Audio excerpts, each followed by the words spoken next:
आम्ही सारे खवई. आणि आता आम्ही गोड रबडी बनवतोय, डिंकाची रबडी ना, उपासाची. अच्छा, उपासाला पण चालेल? चालेल, हो. ओके ओके, मस्त. मग आता नीट व्यवस्थित लिहून घ्या. तर साहित्य सांगता? हो. डिंक, खारीक खोबऱ्याचा चुरा, साखर, दूध, तूप आणि वेलची पावडर. साहित्य आपण बघितलं. आणि उपासाला चालणार आहे आपल्याला ही रबडी, त्याच्यामुळे व्यवस्थित मला बघायची ती.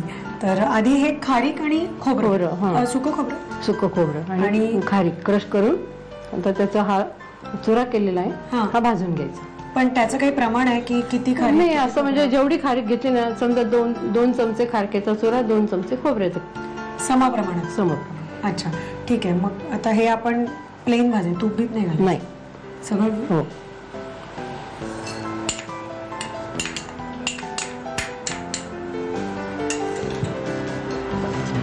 परतून घेतल्यामुळे त्याचा खमंगपणा वाढतो. आणि कसं म्हणजे सुकं खोबरं आणि सुकी खारीक खाण्यापेक्षा असे परतून जर त्या याच्यात घातले ना रबडीत, तर ती एकजीव होते छान.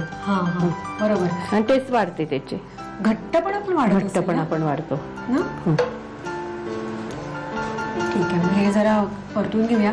लगेच त्याचं खुशबू म्हणतो ना आपण, तर पूर्ण स्वाद त्याचा असा बदलणार, नाकापर्यंत आलाय. मस्त. खारका पण नाशिकमध्ये छान मिळतात. हो. म्हणजे बेदाणे तर मिळतातच, पण खारका पण म्हणजे सीझन मध्ये तर एवढ्या मिळतात की अगदी रस्त्यांवर गाड्या असतात. हो ना, मी बघितल्यात नाशिकमध्ये. हिवाळ्यामध्ये सगळेच नाशिककर म्हणजे अगदी झाडून सुकामेवा खरेदी करतात आणि त्याचा उपयोग करतात. त्यामुळे नाशिकला आलात तुम्ही की नक्की लक्षात ठेवा की द्राक्षाचं काय म्हणू आपण की द्राक्षाचं माहेरघर. तर त्याच्यामुळे बेदाणे खूप प्रकारचे इथे मिळतात, पण बाकीचे ड्रायफ्रुट्स पण मिळतात, म्हणजे जर्दाळू, खारीक ना. हो, सगळीच बाजारपेठ मोठी आहे. हा, तर स्वस्त आहे. तर तुम्ही जेव्हा याल नाशिकला तेव्हा ह्याची खरेदी पण नक्की करा.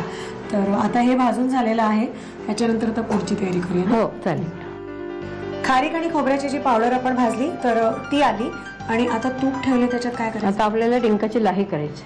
तळून घ्यायचा डिंक. म्हणजे फुलवून घ्यायचा. हो, थोडा टाकायचा. टाकू मी? तुम्ही फुलवा. तो काढला पाहिजे पण कशात थोडा ना, थोडा बस. तो लगेचच फुलत जातो. आणि हा आता काढून घेऊन मग आपण परत खीर बनवायला घ्यायची, रबडी करायला घ्यायची. ठीक आहे. डिंका लगेचच फुलतो, त्याला वेळ लागत नाही. मग हा आपण काढून घेऊया फुलवून. डिंक जो आपण फुलवून घेतला तर तो काढून घेतला. पण मग आता तुपामध्ये आधी काय घालायचं? आधी पाणी घालायचं. तर त्याच्यात पाणी घालायचं? हो, या तुपात पाणी घालायचं. अच्छा, हे एवढं बस? हो, सगळं घालून.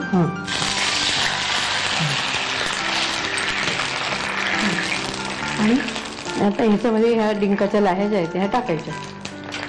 पण मग असं का करतो आपण आधी? म्हणजे दूध का नाही घालत? नाही, दूध घालून फुटायची भीती असते ना दूध. अच्छा, म्हणून दूध हे पूर्ण झालं ना की मग दूध घालायचं. अच्छा, बस. आणि साखर आणि हे खारीक वगैरे पण आत्ताच? हो, आता हे थोडी डिंक थोडा वितळला ना, आता तो वितळतो पाण्यात. डिंक छान लगेचच त्याचं लिक्विड तयार होतं. ओके, छान आहे आयडिया ना. बाळंतिणींसाठी पण? बाळंतिणीसाठी. आणि कसं आहे ना, ह्याच्याने डिंकाने हाडाला मजबूती येते. डिंकाने तर हेच म्हणजे सिनियर सिटीजननी घेतलं तरी ते चांगलंच असतं. बाळंतिणीने नाही, लहान मुलांनी सुद्धा घेतलं तर ते चांगलं. त्यांची हाडं बळकट होतात. मुलं खेळतात खूप ना. उपवास असला तर साबुदाणा खाण्यापेक्षा हे चांगलं. पित्त होण्यापेक्षा हे बरं. खिचडी खाण्यापेक्षा हे केलेलं केव्हाही चांगलं. आणि कंटाळा येतो, हे करत नाही ना कोणी. म्हणजे एवढा प्राणायाम सुद्धा नाही. आणि खारीक पण उत्तम. खारीक तर कमरेला चांगलीच असते. खारीक खोबरं दोन्ही पौष्टिक आहे. त्यामुळे हे बऱ्यापैकी मस्त झालेलं. मी आता हे घालू आधी? नाही, ते खारीक खोबरं आणि साखर घालायची. साखर घाला. साखर कमी. बस, जास्त गोड झाली ना. आणि आता हे ह्याचं अर्ध घालू? हो, अर्ध घाला.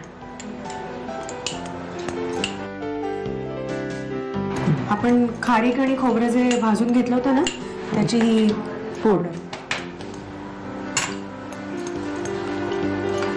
झाले ना झाली आता. हा, आता दूध घालायला काही हरकत नाही.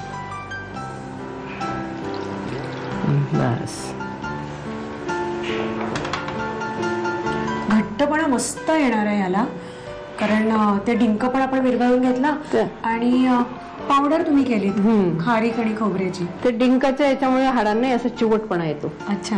हाडांना चांगलं. पण मग असं म्हणतात का की त्या ठराविक दिवसांमध्येच ते खायचं असं काही आहे? असं काही नाही.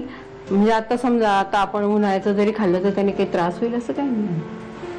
ठीक आहे. मी आता याच्यामध्ये वेलची पावडर घातली की रेडी ना? बंद करू? हो, झालं रेडी. हे रेडी झालेलं आहे.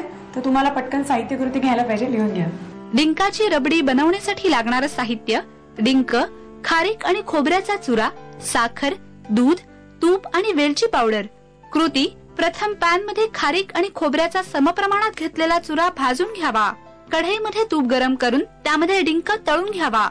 उरलेल्या तुपामध्ये पाणी, तळलेला डिंक, साखर, खारीक आणि खोबऱ्याचं भाजलेलं मिश्रण, दूध आणि वेलची पूड घालून रबडी उकळवून घ्यावी.